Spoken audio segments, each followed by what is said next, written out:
Jangan lupa like, komen, dan subscribe channel YouTube TVRI Bengkulu dan nyalakan lonceng notifikasinya.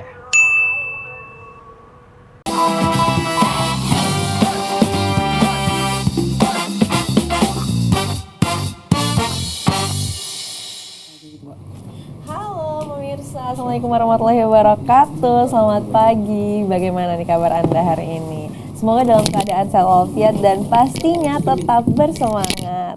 Senang sekali hari ini saya Ulan Fadini menjumpai Anda kembali dalam acara Dokter Kita Bersama Kita Sehat. Pemirsa, di episode kali ini akan membahas mengenai suatu penyakit yang cukup umum terjadi di Indonesia.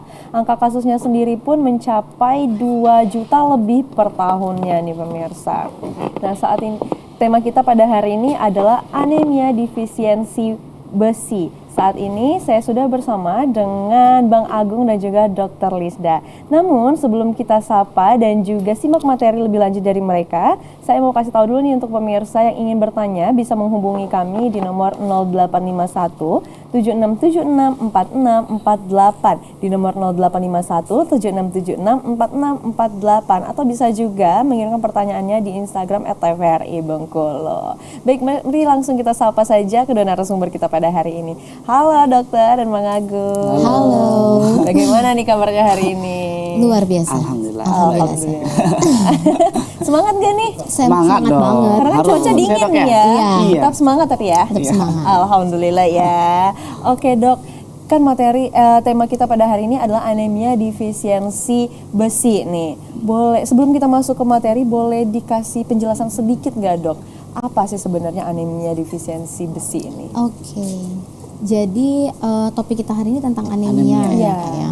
Sebenarnya mungkin masyarakat di rumah itu berpikiran bahwa anemia itu adalah sebuah penyakit gitu. Padahal sebenarnya anemia itu adalah gejala, tanda dari suatu penyakit gitu. Jadi ada masih banyak banget kemungkinan apa sih sebenarnya yang menyebabkan seseorang tuh sampai mengalami anemia gitu. Jadi anemia ini kalau per definisi itu artinya adalah kekurangan atau kadar hemoglobin yang di bawah dari rata-rata normal gitu.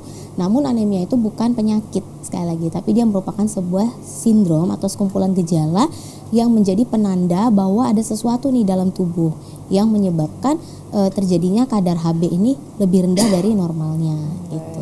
Berarti harus digarisbawahin dulu dari sekarang ya dok betul. ya, bahwa anemia ini adalah gejala bukan Iya, suatu bukan penyakit. suatu penyakit, Oke baik. gitu. Dokter, kita boleh masuk langsung ke materi Oke, dok? sip. Dari aku duluan ya. Oke. Kita duduk dulu ya Bang Agung ya. Oke, siap. Oke, boleh kita tampilin slide-nya? Boleh. Nah ini dia dok. Oke, jadi tadi di awal overview kita kan udah ngebahas sedikit tentang anemia nih gitu ya. Kalau per definisinya anemia itu memang adalah suatu kondisi di mana kadar hemoglobinnya di bawah dari rentang normal gitu. Anemia tadi bukan merupakan sebuah penyakit, tapi anemia adalah merupakan sebuah gejala. Dan anemia itu ada banyak lagi macamnya gitu. Jadi agak ribet ya. Jadi bukan hanya satu tipe anemia itu gitu. Nanti ada anemia penyakit kronik gitu ya, ada anemia yang lain, anemia karena vitamin B12 dan lain sebagainya. Nah, salah satunya kita fokuskan itu adalah pada hari ini topiknya di anemia defisiensi besi. Kenapa? Karena secara khusus bagi saya dan juga mungkin Kak Agung di Vaskes tingkat 1 di fasilitas pelayanan primer di Puskesmas itu kasus anemianya yang paling banyak adalah anemia defisiensi besi gitu, dan itu paling banyak. Nanti kita akan lihat sebenarnya siapa aja sih populasi yang beresiko untuk mengalami anemia defisiensi besi gitu ya. Boleh next slide. Kita ke slide berikutnya. Nah, ini kalau ini per definisi ya. Jadi anemia defisiensi besi berarti anemia karena defisiensi itu artinya kekurangan ya. Artinya secara umumnya besi karena kekurangan zat besi. Jadi kekurangan nutrisi zat besi atau Fe yang mengakibatkan berkurangnya jumlah sel darah merah sehingga hemoglobin kita itu akhirnya berkurang gitu. Padahal nanti kita akan bahas sebenarnya apa sih fungsi Hb gitu. Kenapa kalau dia berkurang itu menjadi satu masalah, menjadi satu pertanda, menjadi satu gejala untuk digali lebih lanjut apa penyebabnya gitu. Tapi di slide yang pertama ini supaya pemirsa di rumah juga para rekan-rekan TVRI bisa memahami dulu nih bahwa dari berbagai macam tipe anemia yang paling sering itu anemia defisiensi besi berarti karena kekurangan zat yaitu zat besinya gitu ya. Sehingga terjadilah pengurangan atau penurunan jumlah sel darah merah. Boleh next slide? Oke, gitu. Nah, ini dia dok. Nih ya, jadi keadaan di mana Hb yang beredar dalam tubuh kita, hemoglobin yang beredar dalam tubuh kita itu menjadi berkurang gitu.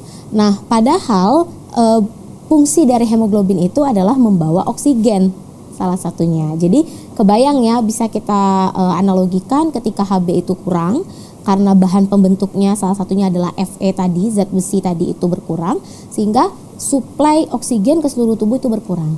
Dan seluruh sel-sel tubuh kita itu memerlukan oksigen untuk bekerja. Gitu ya, untuk metabolisme, untuk pembakaran dan lain sebagainya itu butuh oksigen gitu. Sementara suplainya itu yang ngedopingnya itu berkurang gitu.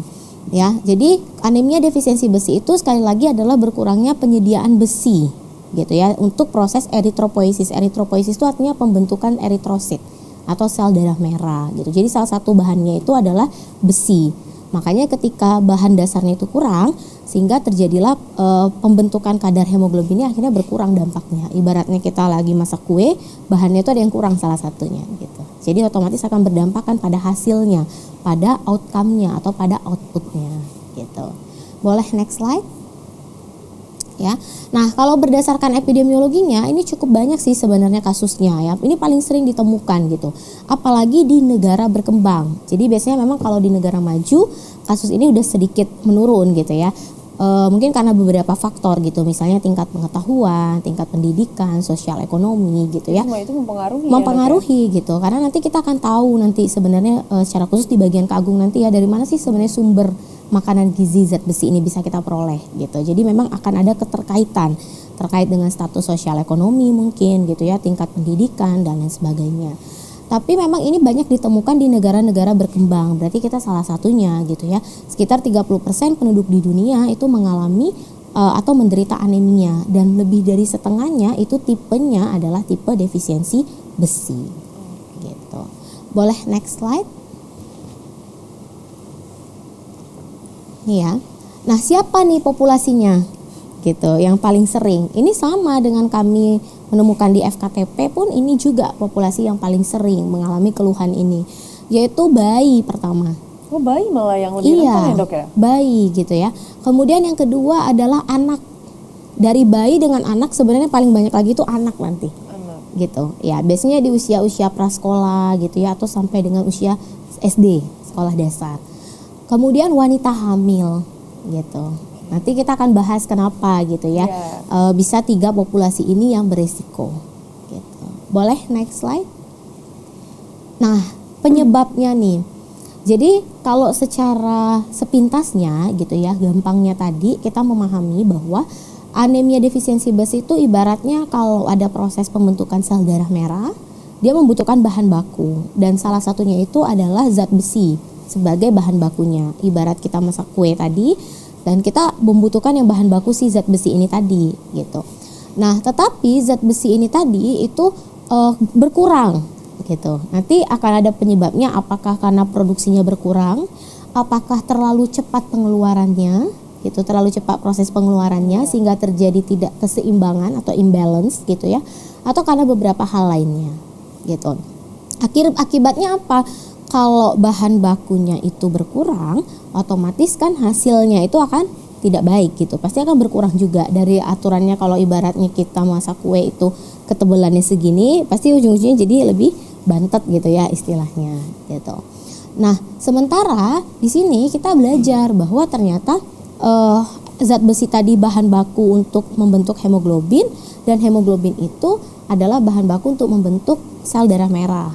Dan sel darah merah atau Hb inilah nanti yang akan mengikat oksigen, lalu membawa oksigen ini ditransfer ke seluruh sel-sel tubuh sampai yang terkecil pun. Karena seluruh sel tubuh kita itu membutuhkan oksigen untuk bisa beraktivitas, untuk bisa menjalankan fungsinya. Gitu.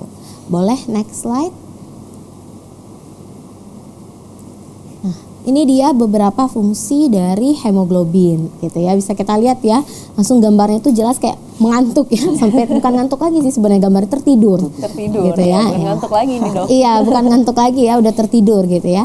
Jadi karena apa tadi? Fungsi pertamanya itu memang adalah mengikat dan juga mengangkut oksigen dari paru-paru untuk disebarkan ke seluruh organ tubuh gitu. Jadi ketika sel-sel di ujung-ujung tubuh kita ini kekurangan oksigen, pasti dia akan ngasih penanda. Aku kekurangan loh bahan baku untuk beraktivitas gitu, untuk metabolisme, untuk pembakaran, untuk melakukan fungsi-fungsi tubuh lainnya gitu ya. Nah, jadi pasti akan berdampak. Nah, salah satunya dia kan mensuplai ke otak nih. Bener. Oksigen ini. Nah, kalau kita kurang oksigen, konsentrasi kita tuh akan berkurang pasti.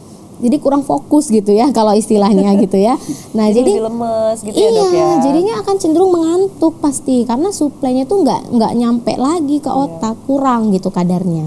Jadi cenderung otak itu bekerja tuh kayak kurang tenaga deh gampangnya. Ibaratnya kita kalau kehausan gimana sih rasanya dipaksa untuk bekerja. Tentu pada akhirnya kalau memang kita sangat-sangat haus, kita akan berhenti bekerja. Iya. Ya kan? Karena kita memang nggak ada lagi tenaga, nggak ada lagi energi gitu ya. Dan akibatnya apa? Itu juga akan berkaitan dengan pembuangan zat atau bahan yang kotor ya, yaitu karbon dioksida dari sel-sel tubuh gitu ya. Nah, jadi ketika dia berkurang, maka penyebaran oksigennya itu berkurang. Sementara kan prinsipnya kalau dulu kita ingat waktu kita SD, oksigen diserap, CO2 dikeluarin toh. Yeah. Gitu ya. Yeah. Gitu. Jadi siklus ini akhirnya menjadi imbalance gitu. Jadi tidak seimbang lagi gitu akibat dari si promotornya atau si pengangkutnya yaitu Hb tadi itu berkurang gitu ya. Jadi akibatnya kurang nih ke otak, makanya akhirnya muncullah gambar seperti di atas ya, mengantuk. Terus gambar yang kedua tuh lebih kayak pandangan kosong ya. Iya. Jadi nggak Stres fokus. berat gitu Iya, jadi stres. Jadi nggak bisa kita tuh nggak ada kefokusan gitu. Mau mengalihkan pada hal atau topik tertentu untuk bisa fokus itu nggak ada gitu, nggak bisa, sehingga akan terganggu sih sebenarnya, lebih ke quality of life ujung-ujungnya. Jadi kualitas hidup kita yang akan berdampak. Bayangin aja kalau kita dikasih tugas tanggung jawab dan kita nggak fokus, ini kacau ya. Apalagi kalau dia anak-anak di bangku sekolah, pasti justru yang menjadi kadang malah yang bagi kami di fasilitas kesehatan tingkat primer datangnya itu kadang bukan di lemah letih lesunya, bukan di gejala 5L-nya. Nanti kita akan bahas ada gejala 5L gitu. Tapi justru kadang-kadang yang dikeluhkan orang tua itu prestasi anak itu di sekolah menurun. Gitu cluenya biasanya. Jadi prestasi anaknya yang dia keluhkan. Terus biasanya ibunya tuh akan bilang atau bercerita si gurunya di sekolah itu apa sih namanya kayak curhat gitu ke ibunya, kenapa ya anak ini kok akhir-akhir ini nggak fokus gitu, sering tertidur di kelas. Kalau kita jelasin itu dia pandangannya kosong gitu, harus berkali-kali dulu gitu, susah membuat dia untuk fokus belajar gitu dalam 1 atau 2 jam. Nah, biasanya keluhannya justru seperti itu. Oke, baik Gitu. dokter. Nanti kita lanjutin lagi ya dokter ya. Oke, Dokter siap. boleh duduk dulu dok. Oke. Kita jeda sebentar ya dok ya, Oke. Bang.